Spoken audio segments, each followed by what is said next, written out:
Military इसके targets हैं उसको निशाना बनाएंगे और उसमें सिविलियन कैजुअल्टीज भी हो सकती हैं।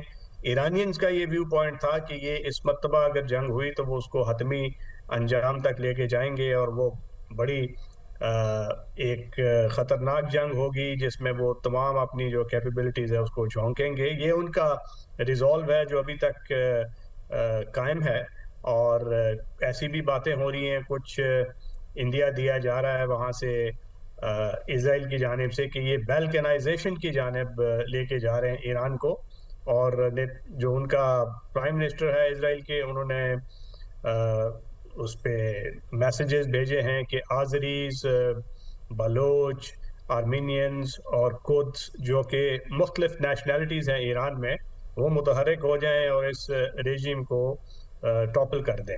मगर मेरा ख्याल है कि ये एक बहुत मुश्किल अमर होगा क्योंकि वो नेशनैलिटीज़ जितनी भी मजबूत हों वो उस तादाद में नहीं है कि ईरानियन का जो ये पासदारान इनकलाब और उनकी अफवाज और एक बड़ा डोमिनेंट वो कंपोनेंट है पर्शियन जो स्पीकिंग है।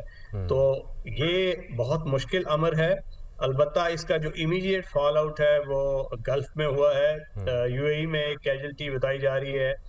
बहरीन पे भी अटैक हुआ है, एक रनवे का नुकसान हुआ है।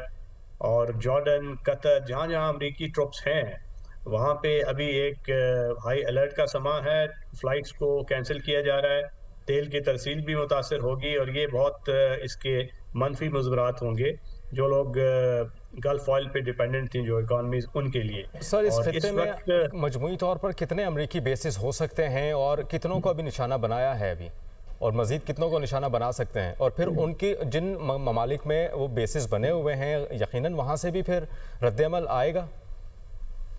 जी हाँ, बिल्कुल। ये कतर में सबसे बड़ा बेस है, सेंटकॉम का हेडक्वार्टर है, 10,000 अमरीकी ट्रुप है वहाँ पे। अलादी देर उनका है। फिर उसके बाद बहरीन में फिफ्थ फ्लीट का ये हेडक्वार्टर्स है। और यूएई में भी अमरीकी प्रेजेंस है। सऊदी अरेबिया में उनका एक लॉजिस्टिक और एयर बेस है। जॉर्डन में उनके ट्रुप्स हैं। इराक में उनके बेस है।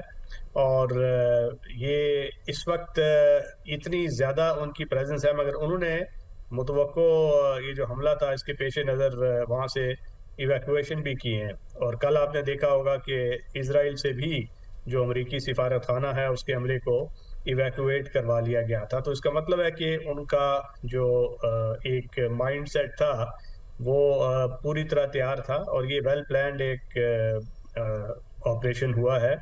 और ऐसा लग रहा है कि जो नेतन्याहू है और एआई पैक है अमेरिका में, वो इस वक्त बिल्कुल अमेरिका की जो पॉलिसीज हैं उसको लीड कर रहा है और डायरेक्ट कर रहा है।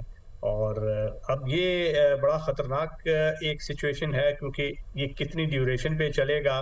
क्योंकि एक दिन, 2 दिन चाहेगा भी अगर अमेरिका के इसको जल्दी ख़त्म करे तो ये तो अब जो पासदारान इनकलाब हैं या ईरान की क़यादत है, उसकी फ़ौज है, ये उस पर मुनहसर है कि वो कितनी रेजिस्टेंस देते हैं। उनका जो कम अज़ कम ये जो एसिमेट्री ऑफ विल होता है इस जंग में, उसमें जो इनका रिजॉल्व है वो बड़ा मजबूत है। अभी तक वो वेवर नहीं हुआ या उसको कोई ऐसा डिकैपिटेटिंग स्ट्राइक्स नहीं हुए लीडरशिप पे कि वो लीडरशिप का भी कोई नुकसान हुआ हो।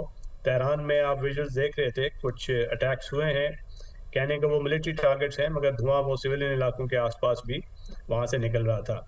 तो ये जूं जूं अब जंग बढ़ेगी वो अहदाफ अपने हासिल करने के लिए इसमें अपस्केल करेंगे। अभी तो ये टोमाहाक क्रूज मिसाइल्स थे जो क्रूजर्स और जो सबमरीन लॉन्च्ड होते हैं, उसके आगे ये पेनिट्रेटर्स लगे होते हैं जो कि डीप टारगेट्स को इंगेज करते हैं। तो और जब आगे जाएंगे तो उनके पास और भी वेपन सिस्टम्स हैं जिनकी जो ज़्यादा मोहलक हैं और कैजुअल्टीज उस पे जो टोल है वो ज़्यादा हो सकता है। तो ईरान को इस वक्त एक बहुत मुश्किल और ख़तरनाक सिचुएशन का सामना है। और ईरान सर जो बज़ाते खुद कैपेबल है इस जंग को मज़ीद आगे बढ़ाने का, चूँकि जिस तरह से पासदारान इनकलाब कह रही है कि जब तक दुश्मन को शिकस्त फाश नहीं कर देते हम ये जंग नहीं रोकेंगे। दूसरा, इसराइल के साथ अमेरिका है। यहाँ पर सवाल ये है कि ईरान के साथ कौन है फिर, अगर वो बज़ाते खुद इतनी कैपेबल नहीं है?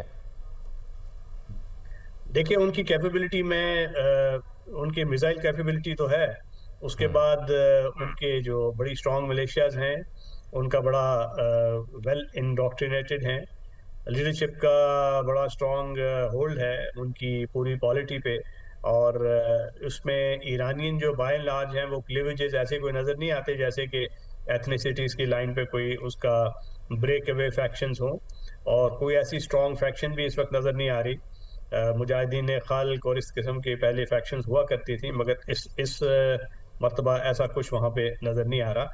ईरान के साथ आपने पूछा कौन खड़ा होगा, तो मेरे ख्याल में रूस और चीन जैसे जो ममालिक हैं उनका इंटरेस्ट है कि ईरान जो है एज अ पॉलिटिकल वहादत बरकरार रहे। ठीक और वो उसकी है, यानी बाकायदा मदद भी कर रहे रूस हैं। और चीन किसी हद तक अपना किरदार अदा कर सकते हैं अगर वो